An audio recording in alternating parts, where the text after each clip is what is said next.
السلام عليكم ورحمة الله وبركاته. إن شاء الله وبإذن الله الناس زي ما قال الجيش تعيد في بيوتها يعني الليلة السبت. بس من انتهى الهدنة يوم الخميس الجيش شغال شغل ما شاء الله.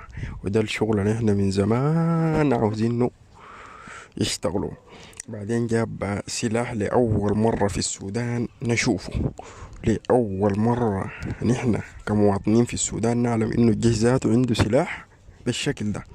أولا يعني سلاح قاعد من زمن عمر البشير. كمثال طيارات السوخوي 35. طبعا ناس الدعم السريع لو جات الميك ساكت بيقوموا جارين. السوخوي دي يعني نديكم قدراتها بتضرب من مسافة 7 كيلومتر. يعني هي في السوق العربي بتضرب القاعدة بتاع الطيبة من السوق العربي. بتضرب قبل ما تجيك، يعني بيجيك صاروخ أصلا ما بيجيك هي عشان تسمع صوتها وتقوم جاري. أو فالناس اللي في الدعم السريع يحاولوا يخرجوا نفسهم. بعدين الحاجة التانية، في مشكلة بين المسيرية والرزيقات حاليا قايمة. الرزيقات عاوزين الحرب تستمر وهم ديل الحميد. المسيرية العمد بتاعهم اتلموا وقالوا أولادنا ينسحبوا.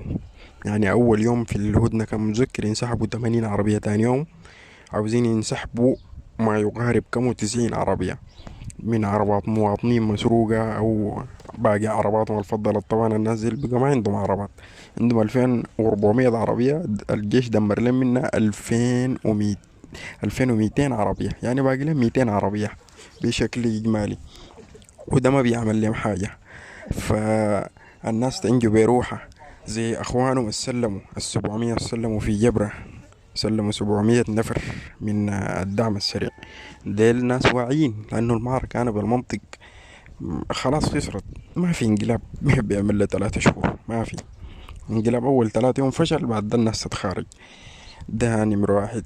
نمرة اتنين، 164 السلموا في كوبري الحلفاية، برضو مثال تاني. يعني خلاص عرفوا بعد ده الشغلانية زي ما بقولوا بلغتنا انبشقت، انفتحت خلاص. القد بتاعها بقى ما قابل للقفل خلاص.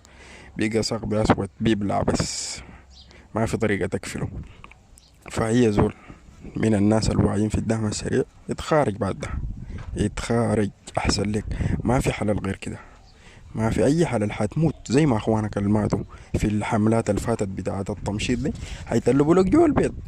القوات الخاصة بقت تتلب جوا بيوت الناس. حب تستهدف الغناصين، تستهدف القيادات الكبرى. حتموت حتموت.